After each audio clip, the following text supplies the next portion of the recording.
Stranger Things, or Critical Role. In the last couple of years, D&D and other TTRPGs owe a lot to these two properties, How you want to do this? with fans citing them as being responsible for the genre's renaissance. But fans can't seem to agree on which show is more important for D&D, and we can't decide if either fandom is truly right. So, how did D&D get so popular? We decided to take a look at the timeline to find out on this episode of The Return of the Movie. Hello and welcome, everyone. This is The Return of the Movie. I'm Ben, and I am here with a couple friends of mine. Why don't we all introduce ourselves real quick? I guess I'll go first. Hi, I'm Jose. I do edits and sound and assist with die time. I'm Matt from Los Angeles, California, and when you last saw me, I was arguing that Suicide Squad was a better movie than Power of the Dog. Matt, that is not how we want to lead in a podcast where people listen about movie opinions, sir. Shame on you, shame. Although I did watch the video and you made some very valid points, so you guys should go ahead and watch that. It's in one of the corners, like right up this way. We're here, and as you can probably tell, we're going to be talking about something a little bit different than the normal movie reviews. We're going to be talking about something very special to many of our hearts, our hobbies, and something that has been making its ways very notably into the world of the pop culture. And yes, we're going to be talking about Dungeons and Dragons today. And more importantly, just why the hell we can talk about Dungeons and Dragons without being considered a bunch of fucking nerds anymore. No, we're still fucking nerds. Yeah, we're still fucking about nerds. Still this. are, and we'll Okay. still get called nerds. Nothing's changed. I think today we are here to argue the opposite of that. And you know what? Just to start things off, Jose, I have some questions for you. Of course. Anything Anything D&D related, you always gotta do. I gotta ask you things about Dungeons and Dragons, sir. Go ahead. So I guess my first one for you is, when did you actually first start playing Dungeons and Oh, Dragons? when? Shoo, damn. Was it 2018 or 2017? I don't know. I first played. It was like I was given a pre-character generator sheet because Yeah. I didn't know anything about it at all. course. We literally hung out in the boba tea place, and we played just a quick game Wait, there. your first Dungeons and Dragons game was in a boba tea shop? Yeah, it was the only place we had that was like, hey, let's all meet here because it was like it had a space in the back for it. So like, yeah. Matt, when was your first time playing, actually? 2016. It wasn't actually D&D. It was a Numenera campaign, which is basically steampunk D&D. Yeah, we were playing that at my friend's house, but then I dropped out to do my LARPing job. You're... okay, you now have to expand upon that. You know exactly what I'm talking about. I worked as an actor in a haunted house for a long time, and I wasn't the type that would just jump out and say boo at people. I would actually do like interactive skits and role play as different characters in different scenarios for them. So I, like, even outside of acting, which is my main discipline, I guess, I've been doing like role-playing-y type stuff for a while, even if it wasn't in the vein of it being a board game. Yeah. So, and this kind of goes into a second thing that I think is a very important framing device for this podcast. So, we are talking about Dungeons and Dragons, that's true, but really the overarching piece that we're talking about in truth is actually tabletop games as a whole. So, I think all of us have run into this issue. So I, as our subscribers know, I run Call of Cthulhu for Die Time, which everyone here has participated in. My girlfriend's first ever tabletop game was Call of Cthulhu for this reason, because I really wanted to run it, and she like humored me, I guess, and now she fucking loves it and like is. Wait, that was her first time? Yeah, like yeah, our that was campaign is her first. Really? Yeah, Call of Cthulhu was her first tabletop game. But she runs into this issue where when she's trying to explain what her Sunday game night is, she says it's Call of Cthulhu, and people go, "What's that?" And then she like tries to explain it, and they go, "I still don't understand." She goes, "It's Dungeons and Dragons. It's just Dungeons and Dragons, but instead it's H.P. Lovecraft." And then they get it after that. And then they usually like either leave it alone depending on who they are or ask more questions if they're a fucking nerd.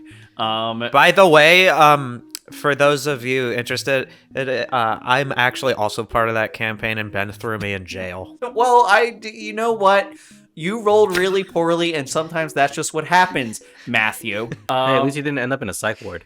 Oh, Actually, he is in a psych ward. Yeah. It's jail psych ward. It's bad. Yeah. It's bad. Digressing back to the main conversation at the moment, I guess it's important for us to note this because wherever Dungeons and Dragons is essentially where tabletop is. The only time that this was really different was when 4th edition came out. I think with this now, understanding where we are, what all of our backgrounds are, now we should get into the main question of the day. And yes, there was a lot of preamble to get here. But why do we think Dungeons and Dragons is now so ingrained in pop culture? I think honestly that it was like, I don't know, there's like a layer of pop culture or whatever, but like I think like Dungeons and Dragons always had like this small little like fan base, but like little, of course, meaning just like, it had a not niche as much as it is now. And like as it comes to a realm of like celebrities that are basically like nerds, like the topic of Dungeons and Dragons will probably come up every now and then it just kind of like spills in like, hey, these people like this game that I've always been interested in or like into, and then it just kind of just starts to boom itself up. Yeah, it helps with normalization is what you're saying. Yeah. Well, I think, especially with the proliferation of the internet, a lot of the stuff has become more accessible to get into. So it's easier to find other people who are more accepting of stuff like D&D. But I also think that it's just nerd culture in general has kind of become more and more mainstream. So like superhero movies are the dominant force cinematically, for better or for worse. We have a million Star Wars things coming out. There's always more Star Trek coming out. Lord of the Rings created a fantasy boom in the early 2000s, and now fantasy's more accepted as a genre. And so you have a lot of once niche things like comic books and fantasy coming into the mainstream in the course of the past 10 to 15 years. And so I think D&D is kind of riding that wave a little bit. Although I'd still say just because like we're referring to the entire genre as D&D still shows how niche it is. Yeah. But it's definitely not as like, I mean, I'm sure you're gonna layer in some Big Bang, Simpsons, etc. quotes over this. It's not the death sentence of nerds who are never going to get laid ever. This isn't the 80s with those stereotypes anymore. Girls, or are we gonna play D&D like a bunch of teenage boys who are never gonna have sex with those teenage girls? But I think it's actually kind of funny because with some other shows or like even other games, a lot of the time the base groundwork will be based on Dungeons and Dragons. So like with the whole like different kind of races and like fantasy elements, a lot of the elements will originate from like the original Dungeons and Dragons. It goes to Tolkien. It goes back further than that. Yeah. Yeah, it is Tolkienism. That being said, you will notice that Dungeons and Dragons races have in pop culture become ubiquitous with past Tolkienism. So one really important note in pop culture is actually the Dragonborn from Skyrim. That term first shows up in Dungeons and Dragons with the race of Dragonborn, which are the humanoid dragon figures. Now, of course, Elder Scrolls and Bethesda have always borrowed from Dungeons and Dragons, but very much flipped pieces of the lore on its own head and then redid kind of everything from the ground up. But you're going to see those influences that aren't from Tolkien, but actually from Dungeons and Dragons, like 1st or 2nd edition. And Tolkienism is also weird because Tolkien, he was very much a pioneer in what he was doing as far as creating all these races. And in reality, he only made about a dozen of the recognizable fantasy races that are very prevalent now. Video games are another thing that became super mainstream. So Elden Ring or Skyrim, or it's like we have competitive esport gaming, and so it's become a big influencer thing. So it's become cool to be a gamer. Not to mention you have NBA players tweeting out their gaming links all the time. So it's become fucking cool to be a gamer. And how there's even various video game adaptations of different Dungeons and Dragons stories as well. Exactly. Yeah, and all this is to say that this is where we are now. We can all agree that the nerd sphere has very much turned into a mainstream thing, and I think that to an extent, both of you are very much right about this. I do think that there's a lot of other elements that we're about to go into.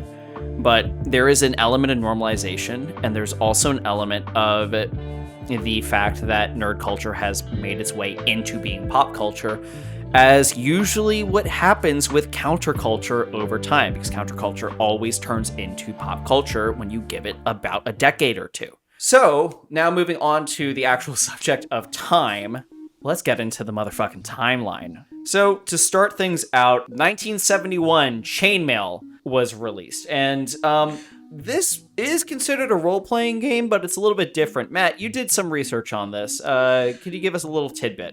Essentially, it's kind of like a grid-based role game that is very, very heavily used on miniatures.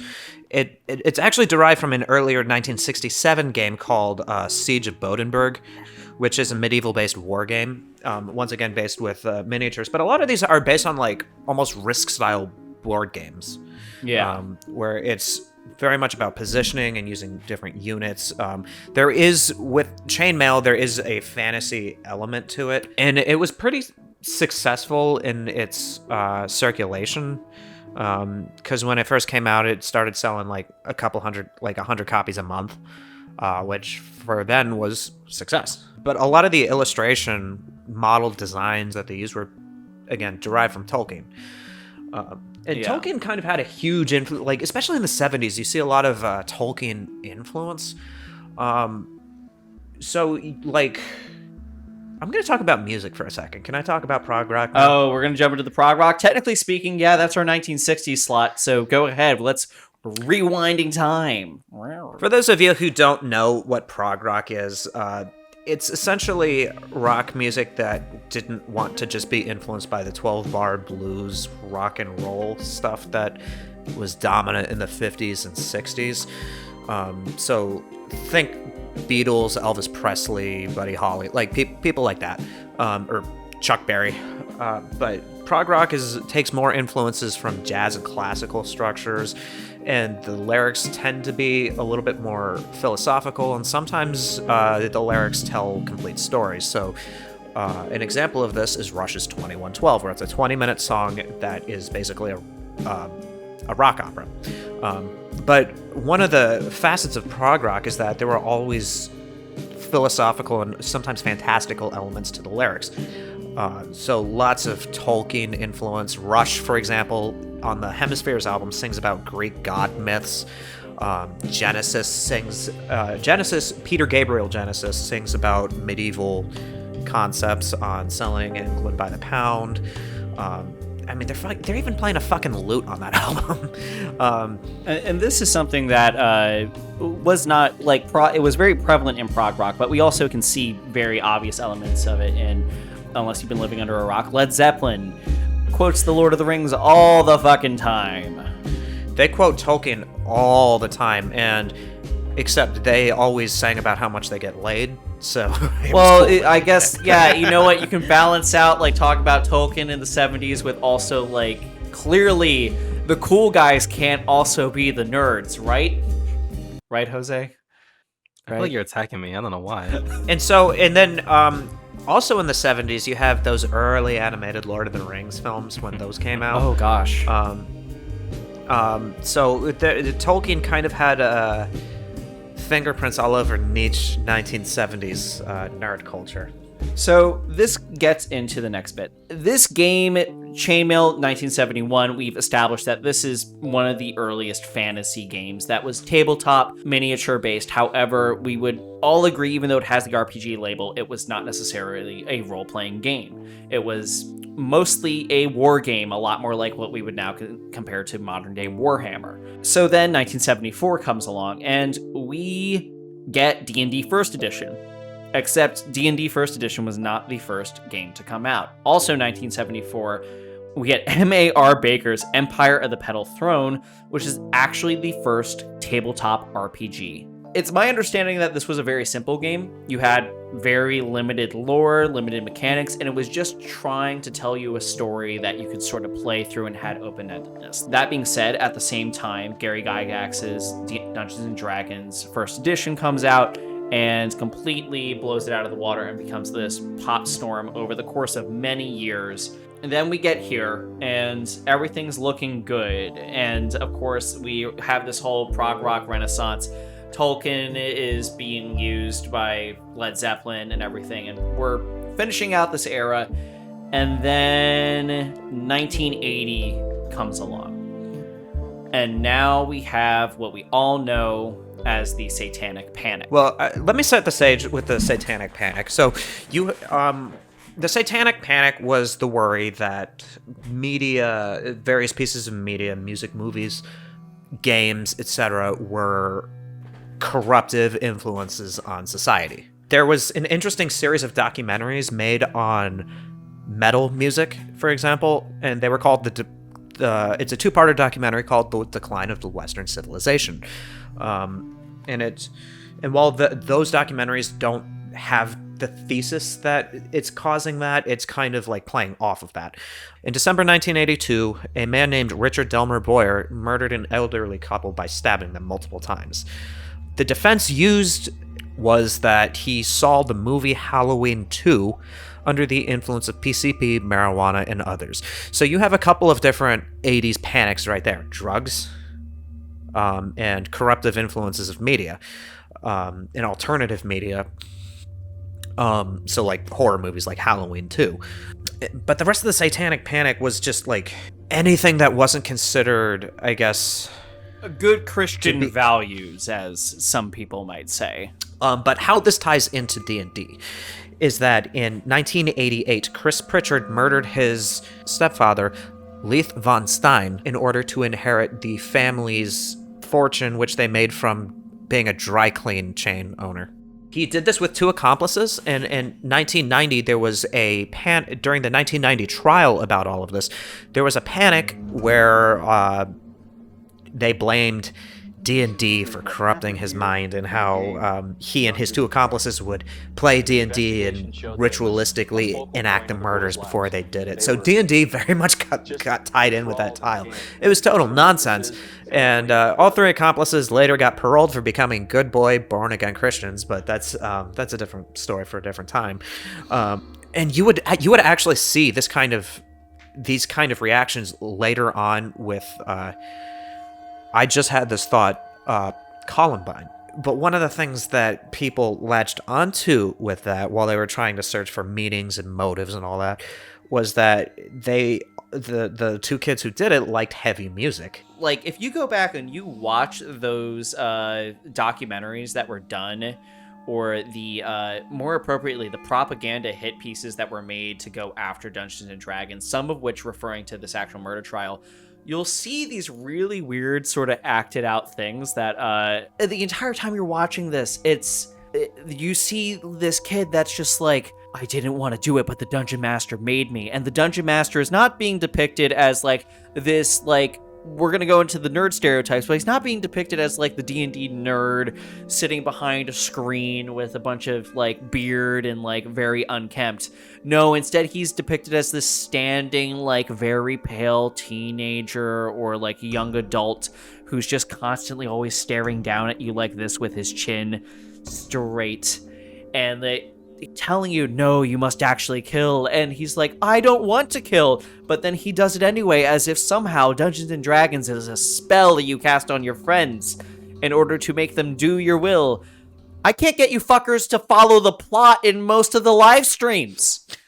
Y'all just go in your own fucking direction. That's every game. At the same time as all of this, the nerdum and the nerd stereotypes are really being pinned on people, and there's no direct proof of this. However, it is known speculation, and after studying media for long enough, I wouldn't be surprised by this. A lot of the stereotypes that you hear about people, period, are designed to oppress. And the Dungeons & Dragons nerd stereotypes, it's no mistake that they started existing at the same time as the Satanic Panic. Well, that was also... that also extends beyond D&D. So, like, it was like the late 70s and early 80s when the whole high school jock nerd, yes, preppy distinction kind of got manifested, I guess, for lack of a better term. And you have like The Breakfast Club, which is kind of a deconstruction of that trope, but also kind of reinforces it at the same time. Basically, any movie set in high school in the 80s, Weird Science or Revenge of the Nerds, both of which kind of like, those movies don't age well, man. But you also have these stereotypes that just lasted for a long time. I'm telling you, like, basically until like the late mid 2010s, anything set in high school had that distinction. And so you have these stereotypes being reinforced again and again and again and again by a generation that graduated high school in the late 70s or early 80s. And just these nerd stereotypes kind of bleeded over to other things. So we're going to be talking about Big Bang Theory. Yeah, no, we're about to jump right into that. Real quick, I do have a couple notable things that just happened within this time period before we zoom by. The first of which is something that some of our commenters actually pointed out in Jose and I's Vox Machina coverage. Vox Machina was not the first adaptation of a Dungeons & Dragons game brought to the small screen. This actually goes to the 1990 anime Record of the Lodos War. This is pretty big in the fact that not a lot of people even knew that this was done, and Critical Role was getting credit by uneducated people like myself as being one of the first people to actually get to pull this off. That being said, they do get the credit for being the first popular group in the first Western media. An important thing to note in the 90s is, yes, this happens, and it goes to Record of the Lodos War, but it is very worth noting that in 1990s, anime was not accessible. You had to essentially be able to know where it was going to be stocked at a VHS store in order to even access it. That being said, it's going to take a very long time for anime to even become popularized within Western media. So then 1993, we start seeing a lot more of the D&D players as nerds and not Satan people coming up a lot more. And one of the immediate notes of this is the Homer Goes to College episodes of one of the Simpsons. GOAT episodes of The Simpsons, by the way, one of the best episodes of that show. But yeah, it's like, it kind of tied it into just being like total nerds who don't have lives and don't have friends kind of thing, which is kind of a contradiction given the nature of D&D, but yeah, I think that's like that's one of the questions that I think I asked my dad when I was a kid. Like, if they're all nerds that can't socialize, why are they in a room together? And my dad doesn't understand Dungeons & Dragons. My dad doesn't understand any of this. At this point now, tabletop RPGs are kind of having to live under the radar. And then somehow, a movie gets made. And I am now talking about the 2000s Dungeons & Dragons films released by New Line Cinema. In a faraway world, All people deserve to be free and equal. The child is not fit to govern an empire. the forces of darkness, you can control dragons. With the dragon army at my command. 10% 10%? on Rotten Tomatoes. It's got a 10% on Rotten It's got a Tomatoes? 10% on Rotten Tomatoes. Oh my god. Okay. Well, it's bad. I had some emotions watching it. However, I just because for raw reactions, Matt, Jose, what were your instant thoughts when you saw this trailer? It exists. There's 2 direct-to-video sequels. It's getting rebooted in 2023. Yeah. Those are my only thoughts. It exists. It's part of the fantasy kick of the early 2000s. That is true. Although it came out before The Lord of the Rings. Yes, but it came out after Braveheart, and you could probably really credit Braveheart to kicking that particular That thing is off. fair. Because you have like Braveheart and Gladiator came out in 2000, and both of those won Best Picture. And then you have Lord of the Rings, and then Kingdom of Heaven, Troy, etc. You get it. Yeah. That is fair. Jose, what were your just general thoughts on that masterpiece? It's a 2000s movie. Like, New Line Cinema, come on. They could. Yeah, I mean, that's kind of the fun thing is, like, New Line Cinema means nothing. Also, like, The in a world bit right at the beginning just gets me every fucking time that I'm looking at like a movie from that era. I feel like Chicken Little did it, and that's the only other movie I can think of off the top of my head, but I'm pretty sure Titanic had one of those types of trailers. Didn't this podcast used to start with that? This podcast did used to start with In a World. It was Abraham's voice. In a world dominated by prequels, sequels, and reboots. So that happens, and then we end up with a major gap in our timeline. Everything's kind of staying at this standstill. The Satanic Panic is no longer at its height for Dungeons & Dragons, but certainly still exists. There is still a moral ambiguity around it, as well as the really bad othering and stereotyping that is associated with the people who play it. Now we're in the mid-2000s, and the internet is blooming, and we're having things like chat rooms opening up, and now we have to talk about the fact that 4chan exists. And now we have to talk about the fact that there are a lot of really toxic elements that are coming into these tabletop spaces around what is now referred to in the tabletop community as the old guard. This is essentially calling out the old heads for a lot of like, I liked my Dungeons and Dragons better when it was racist. How dare Wizards of the Coast update a couple things that were, very racist. This is also where you start running into the intersection of women playing the game and not feeling safe within the actual tabletop spaces. And a lot of this also manifests in it having difficulties finding groups. It has a lot to do with the fact that this was so ostracized that you start ending up with kind of the incel pipeline and how that network all feeds together. So at this point, Dungeons & Dragons is just going further and further down this rabbit hole as a hobby. And we only start in 2011 hearing about it in kind of a good light. So in 2011, we have a Community, show run by Dan Harmon, and it airs its Advanced Dungeons & Dragons episode. It is showing Dungeons & Dragons in not a corny light and is actually challenging a lot of these elements. And then in 2011, another thing starts happening with Dan Harmon as well. The Harmontown podcast shows up. Now, most people know Dan Harmon in this world for A, showrunner Rick and Morty, and B, Harmon Quest. Harmon Quest actually is predated by Harmontown, which is just a podcast where he talks because he is a white man with a podcast, I say now, closing my eyes and feeling regret. He starts this podcast, I think it's episode 8, that they challenge someone to throw them a Dungeons & Dragons game, and he comes back the next episode. They drunkenly play a game of Dungeons & Dragons on the podcast, and people love it. That's where the root of Harmon Quest comes from. But it's also this moment where in this more niche, specifically celebrity following culture, that we start seeing Dungeons & Dragons taking a more prevalent role. That's like one of the earlier examples that you can find of even live play tabletop RPGs in a podcast form. And it would just be for like 30 minutes at the end of the show. 2012, Roll20 is launched as a digital role-playing platform. That being said, we see these like couple moves now going in a direction that are showing Dungeons & Dragons as a positive element.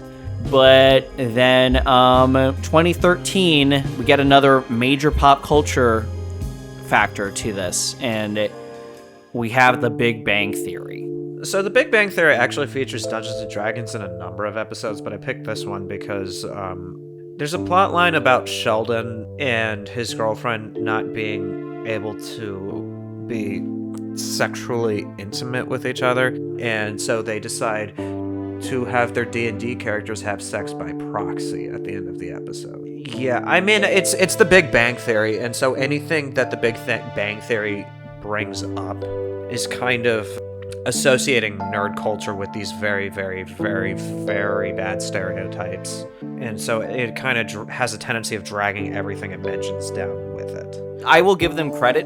They research their science pretty well. Anytime they make a science joke, it's very on point for the people that actually understand the science that's going on. But when they are actually using the culture that they are showcasing and basing this off of, and who hypothetically is their fan base, they're not making fun of it in good faith usually.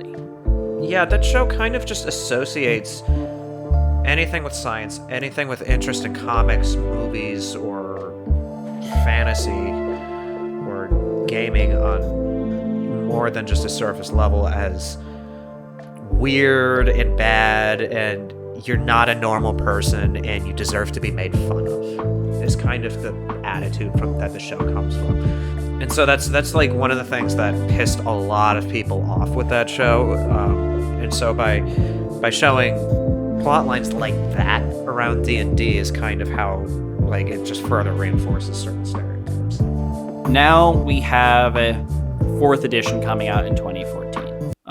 Excuse me, 5th edition coming out in 2014. Did I say 4th edition? Yes, you did. I did say 4th edition. Excuse me, 5th edition has now come out in 2014.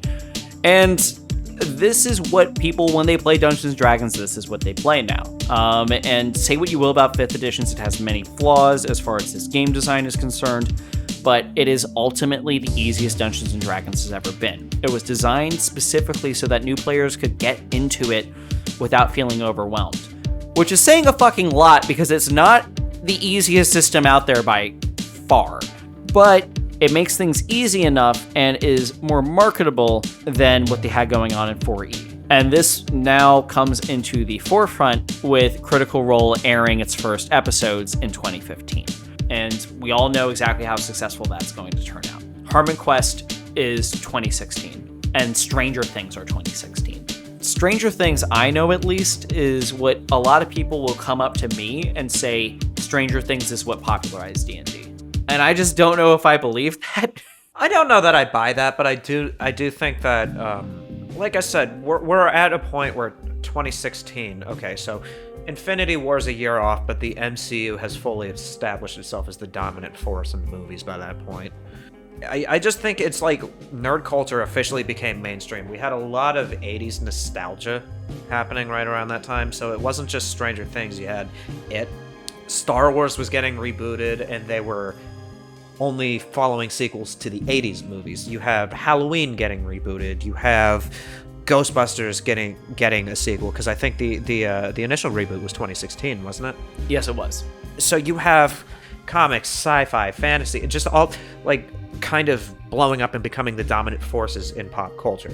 And so I think D&D was just kind of riding that wave, and so I don't think Stranger Things made it popular, but I do think it normalized it by associating it with characters that we like and root for instead of characters that we want to laugh at. That's actually a very good point. It's one of the first examples that I can think of where the main characters play D&D. At this point in 2016, between Harmon Quest, which was very heavily advertised to at least comedy people and people that were consuming comedy media, and then Stranger Things, we do see an active effort in media that is normalizing this. In 2018, Critical Role finishes Campaign 1 and launches Campaign 2. And then in 2022, The Legend of Vox Machina airs. So the question is how did this get fully normalized? And Jose, you made a point at the top of the podcast. There's a lot of celebrities that talk about their experience with this. With the fantasy element alone, like obvious ones like Henry Cavill, yeah, who's known to play World of Warcraft, Aubrey Plaza as well, big nerd about it, and then of course with Critical Role, all these voice actors, which a lot of people recognize from various video games and TV shows, they help boosted them up because one, a lot of people just like them and their voices and what they can do.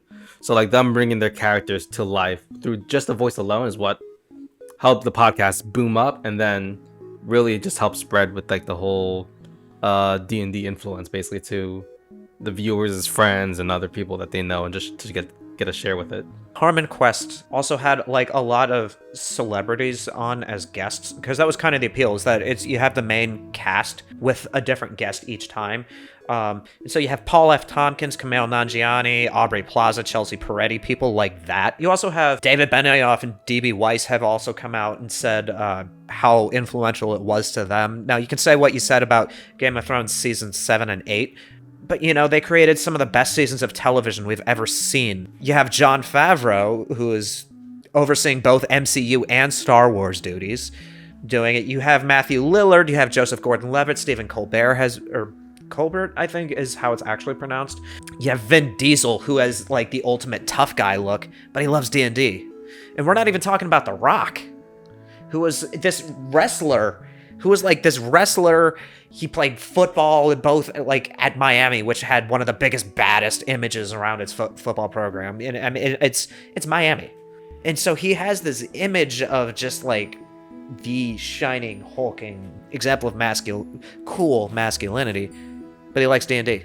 There's a lot of very talented individuals that just start coming out of the woodwork within this period, mind you, talking about Dungeons and Dragons. And really, like, most of the interviews that you can find about the stuff are post 2015, 2016. That's when it starts coming up. And the reason why is because Stranger Things gets talked about, and Stranger Things did a very brilliant thing where they didn't make it a Dungeons & Dragons show. However, they would name so many things from Dungeons & Dragons. The kids' imagination was all tied to Dungeons & Dragons. And they would use shit like the Demigorgon to describe this one monster. And then, of course, if you know Dungeons & Dragons lore, you go, the Demigorgon is way scarier than what they actually named, but to their imaginations, it was just as scary as the Demigorgon. And it did this neat little thing where people would Google things and be interested, and it would start piquing imagination. So with that, we established the normalization. I have one last thing to bring up. We have to talk about the toxic nerd culture and how that was also being deconstructed with the incel conversation at the same time as all of this. This is one of the more insidious things about these stereotypes, is that it kind of, just boxing people in, is that people kind of started to believe it. And so it creates both this, like, false, like, victimhood narrative, but it's also, like, when you just reinforce Star Trek and Star Wars and Lord of the Rings and etc. as these things that sweaty, racist, overweight white guys who don't know how to talk to people, more specifically women, and then they buy into it, is when you get into some pretty dangerous territory. And so it just kind of, like, again, funneled nerd to incel pipeline. I don't think we've ever actually talked about this on the podcast, but, like, I remember growing up because I was all of these things. A nerd, not a racist, overweight white incel. But in high school, I was very much on the track to, like, going down into that really deep, ugly world if I was not careful. And, like, Matt, you're absolutely right. You buy into it when you're being told this over and over again. And at a certain point, when you box people in and tell them what they are, they get really angry and double down. And this is actually, this is the reason why they tell you when you're confronting people that are racist, you don't call them racist, even if they're actually a fucking racist. Because I think the other insidious thing about some of these stereotypes is that they're incredibly exclusionary. It kind of gives off to the impression that people that don't necessarily belong to whatever demographic is being portrayed is that it's not for them. So we're talking about gatekeeping at this moment. Yes. So nerd culture was kind of seen as just a guy thing for a nerdy, weird guy in the corner thing for a long time. And there's no way girls could ever like superheroes or comic books or D&D. And if you like those things, you're never going to get a girl. Exactly. Despite the fact that we opened this podcast with Ben talking about his girlfriend playing with him. I was just at a wedding. I am not making this up. I was just at a wedding where they played Zelda walking down the aisle. I believe it. Yeah. Now we have all these pieces on here. So the question is there still any one thing that we think contributed to D&D becoming a part of pop culture? I think just like the real love and like passion that people have for fantasy elements as a whole. Because like with Game of Thrones, stuff like that, like that definitely helped popularize with like, you know, dragons, knights, and like magic and stuff like that. And this can stem from other stuff, so like from World of Warcraft, which even though I know a lot of these have like D&D influences, a lot of people will also just like put fantasy as its own element, just as a whole for media. And I think with D&D, when essentially people can play these fantasy elements to their heart's content and like, you know, have the mindset of being in it, Yeah. it definitely helps with boosting it and popularizing it. Yeah. Well, I think, like I said, it's just a lot of things got normalized for the mainstream over the course of the past 10 years that had mainly just been seen as, like, niche stuff. I don't know. Star Wars is more accessible now, Marvel, DC. So I don't think it was any, like, one factor. I think a lot of nerd culture being normalized, and it's at least what, like, I will give the Big Bang Theory this. It introduced a lot of aspects of nerd culture to people, even if it didn't present it in a good light. It kind of had conversations around them, if nothing else. And so there was a lot of, I don't know, I just think a lot of things got normalized, and then D&D rode that wave. So I actually have a combination answer. I agree with both of you. However, for me, what I think the real root of this is yes, it is passion, and yes, it is definitely normalization. But I think that the thing that we're kind of overlooking is who was making our media during a lot of this time period, starting from the aughts to now. And the answer is it was the 80s nerds who grew up playing these games. Dan Harmon, just about every celebrity that you just listed, those are the celebrities, those are the actors. When we're talking about people like Dan Harmon, the people that actually make the media that we watch, or Jon Favreau, those are the people that write our stories. And I would be flabbergasted, absolutely shook to my core, if Jon Favreau did not take writing elements that he may have encountered while playing Dungeons & Dragons, or story elements that he may have encountered while playing Dungeons & Dragons, and soak them in there. And the fact that there are so many people that like grew up playing this kind of stuff that are now in positions of creative authority, and keep that in mind, creative authority and media making, they're gonna start greenlighting shit that they feel nostalgic about. That's why we have 80s nostalgia. And as much as we hate 80s nostalgia is very much responsible for what we're experiencing right now. So that is my thought, and I think with that, we can call this the end of the podcast. And I want to know, well, we all want to know exactly what you guys think down in the comments. Also, like, comment, subscribe, watch all our shit, please. Anyway, this has been The Return of the Movie.